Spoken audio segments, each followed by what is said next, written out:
Howdy, I'm Courtney Browning, and today I will be presenting my examination of the movie Batman Begins and the mental disorder I have chosen to diagnose Bruce Wayne with. Bruce Wayne, our main character, is the son of Thomas and Martha, who are billionaires by inheritance. Early on in the film, we see an incident where a young Bruce, while playing with his childhood friend Rachel, falls into a well, triggering a large group of bats to rush out and frighten or possibly attack him. This causes Bruce to develop a fear for bats, which is only maintained as we see him later attending an opera with his parents and getting anxious at the sight of actors in bat masks. He asks his parents to leave the theater, at which point the two are shot and killed by a man named Joe Chill.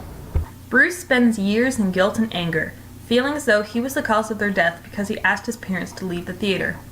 This guilt he carries with him to adulthood until he trains with the League of Shadows and learns to transform his fear and guilt to become powerful. Upon returning to Gotham and seeing the chaos that has emerged in his absence, he becomes Batman in an attempt to put an end to the corruption. Because of Bruce's fiasco in the well, I have chosen to diagnose him with specific phobia, which is categorized under anxiety disorders in the DSM. I've also managed to narrow down the specific code to reflect his fear of an animal. So, why choose specific phobia? Throughout the film, we can see him showing certain symptoms listed in the DSM-5, the first of which being the phobic object or situation is actively avoided or endured with intense fear or anxiety. We see this most notably in the opera house when Bruce is a child and shows the desire to get as far away from the Batmask actors as possible. The second symptom I noticed was the fear, anxiety, or avoidance is persistent, typically lasting for 6 months or more. We can see this during Bruce's childhood as well as into his adulthood via nightmares as well as his apparent nervousness at the sight of a bat trapped inside Wayne Manor. Because this is a movie, however, there are some areas where we must suspend our belief. As a result, here are a couple of symptoms Bruce doesn't show.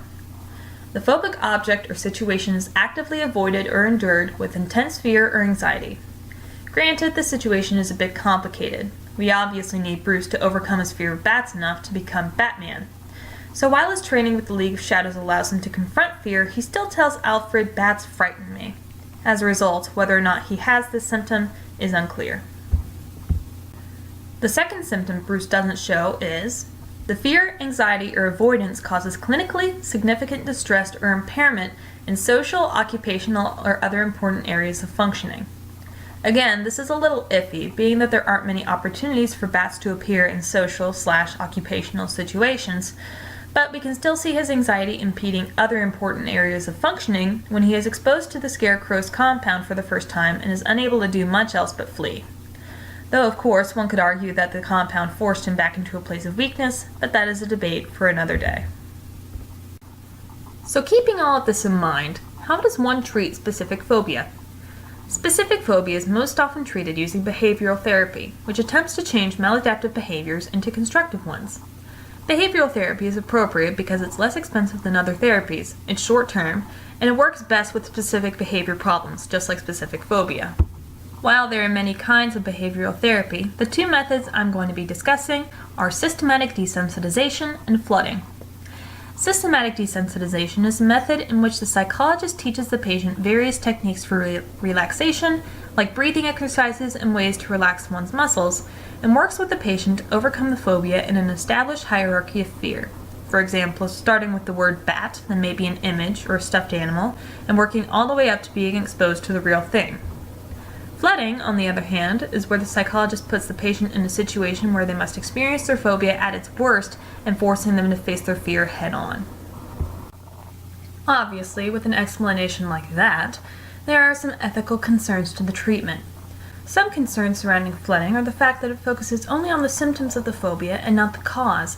Unlike other forms of behavioral therapy, it's often traumatizing for the patient, and as a result of that, the phobia can spontaneously recur. Despite being a form of therapy, flooding is still a form of conditioning, so drawbacks are to be expected. Taking all of this into account, how accurate could we say this movie was in depicting specific phobia? Overall, I'd say pretty well. The anxiety was depicted in a way that didn't blow it out of proportion, and the brief periods at which it surfaced was enough to keep the audience from forgetting. But because this is a movie, there are some obvious places where we must suspend our belief, and the accuracy can become skewed.